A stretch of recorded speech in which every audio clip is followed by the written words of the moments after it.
are the Diverse Learners Cooperative, and our mission is to connect teachers and leaders with professional learning resources and networks to improve outcomes for diverse learners and to increase teacher and leader retention.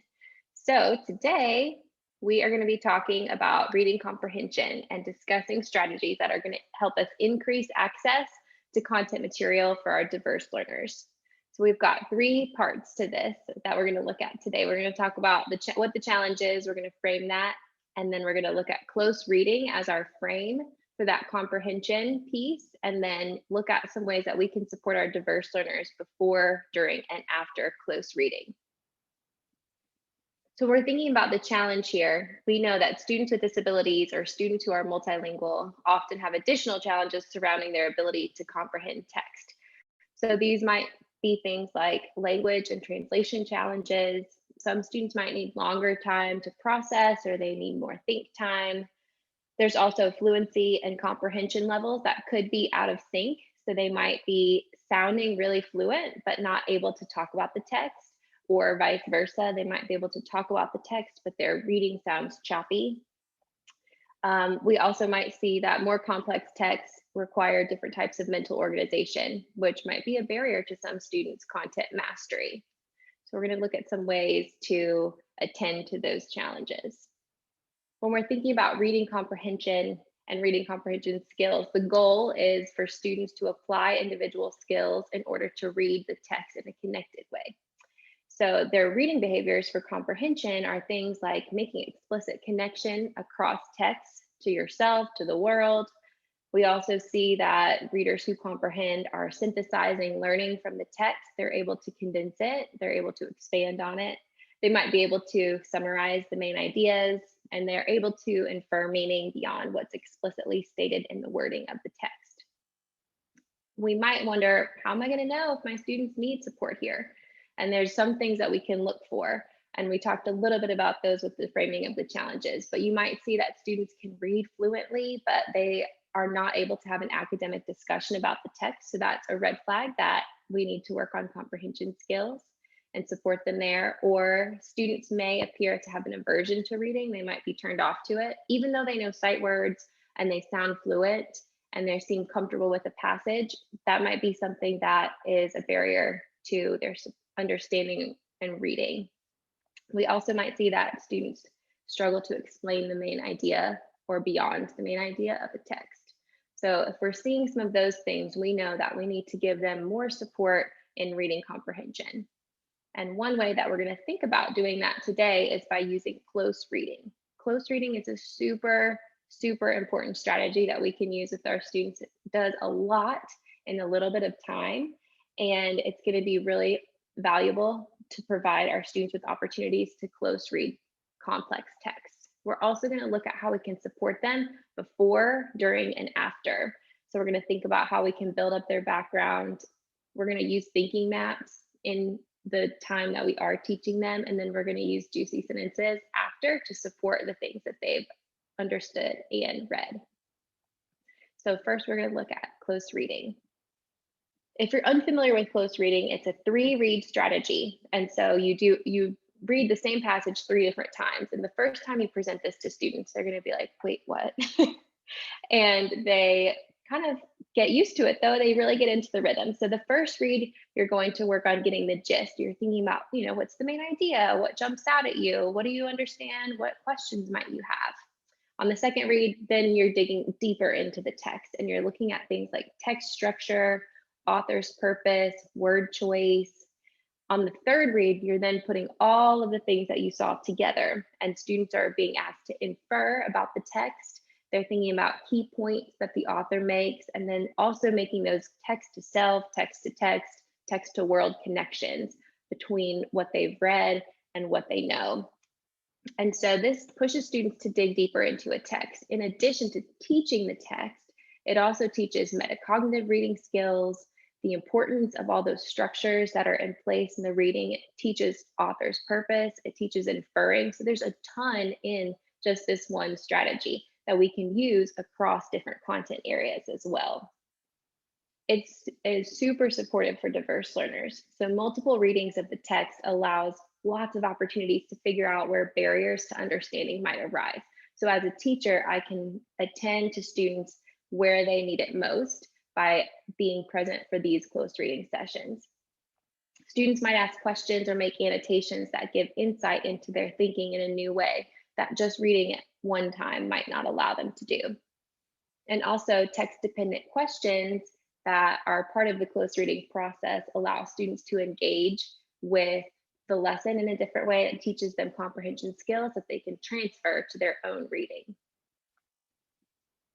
When we're thinking about this, this is a fantastic strategy to use across content areas. We never want to just think about, what can they do, or let's just teach them to read in ELA. We're working on these reading skills all the time, all day long, because they're reading all the time, all day long. So you have some examples here that you could use a close reading text for. So on the left, you have this social studies text that you might dig into. If this is an important piece and important content for your subject, then you're going to choose that for your close reading. In the middle, you see a summary of a science experiment. This is an awesome one to do a close reading with because there's all kinds of stuff that you can talk about with author's purpose and text structures and why they wrote something the way they wrote it, word choice. And then on the right, you have a math task. And for a lot of students, these tasks really can trip them up in math. And so doing a close read with those is going to help you see where some of their barriers to comprehension are. Often students know how to do the math, but they're struggling to comprehend what the task is asking them to do. So this is a fantastic way to teach them all of those things while also supporting their reading comprehension skill development. So obviously we love close reading. We're thinking about that as our frame for teaching students comprehension skills.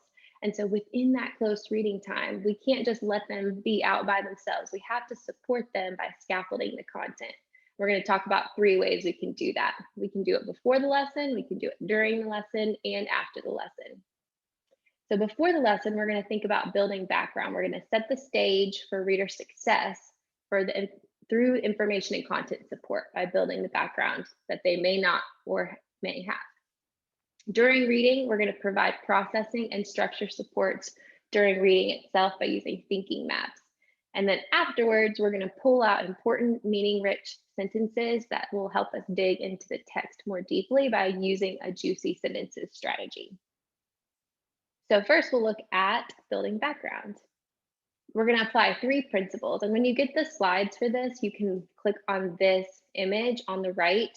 That'll take you to an article that talks about these 3 different sections. So I'm going to highlight these 3 principles that will help students focus on reading comprehension. So the first is that we're going to link the concepts in the text to their background experiences. We're going to bridge old and new learning, and we're going to work on vocabulary development. So here's some examples of how I might do that in a lesson. So if we're first thinking about linking concepts to background experiences, some ways that we might do that, and you might already be doing this, would be to use real world math problems for situational word problems. So using things that students are familiar with. We could relate science experiments to real life examples through videos. We could use anticipation guides for new themes or subjects. When we're thinking about bridging old and new learning, we're going to do things that are going to start off what they're learning so that they're prepared to continue the learning. So we want them to not think that what they're learning is in isolation, that it is part of something bigger that they already have been learning about. So you could start class with a review of content. You could have a student-generated summarization of the previous learning. You could use a timeline to map out what they've learned so far. And then we're also going to think about vocabulary development for that background. We can do that by using word walls, personalized dictionaries, thinking about root words and root parts, and we can also bring in real life objects that's related to the content whenever possible. So often we get the question, when I'm building background, when am I going to do that, and how often am I going to do that? And my answer is anytime that students might have a barrier to accessing the text because they have underdeveloped background knowledge. So if a student is from Central America, they might not be familiar with terms about skiing. So we're going to preview that with a quick video before we're reading. So even if students are doing something like a cold read, it's only fair to give them background information that's pertinent to their understanding of the text. because this goes a long way towards preparing them for successful comprehension. Otherwise, we might not know what barriers they have because of the background that they might have holes in. Also, when we're thinking about close reading, so we know how to prepare them before, and then while they're doing that close reading, we're going to use a strategy called thinking maps. And this is a fantastic structure that we love here at the DLC, especially me. It's 8 different graphic organizers, and each one relates to a different type of thinking. And they teach students ways that they can organize their thinking, and it can contribute to organizing their thought patterns as they read and work to comprehend the text. You can see an example here. This is also clickable. So when you go through the slides, it takes you to a great resource that tells you more about how to use these. Here's just a few examples of how these have been used in conjunction with reading. So this is a tree map, and it's turned on its side, but it's broken down into all the parts of this novel. And so this is building background for students. It's helping them, but also they're filling things out as they're reading. So they might be able to process and comprehend the close reading better because they have this structure in place with them. This is a social studies one. This is one that shows a cause and effect chart. So things that came in, and then the effects that happened from those causes, all part of being European exploration. So this is a fantastic one for social studies. And then we also have this one. This is a flow map that shows the comprehension of a text. The student filled this in as they were reading the text to help them process and put a structure to what was going on in the text itself. There's lots of ways we can do these virtually: Jamboard, book widgets. We always want to create a space for students to create these themselves. And our last strategy is to think about after reading as juicy sentences. And as much as I would love to go into that with you today, we don't have time to dig into it, but I am going to point you to our coffee chat on juicy sentences. So you can check that out. We have a fantastic teacher that's from Nashville, and she does these with her students, and she talks about how she does them virtually, but it translates to all classroom settings. And it's a fantastic way to take a text that you've done a close read on and dig even more deeply into just one part to help students comprehend and understand more about what they're reading. And when you get the slides, you can click on these examples for close reading resources. There's some videos, there's some text. All of this is related to diverse learners as well.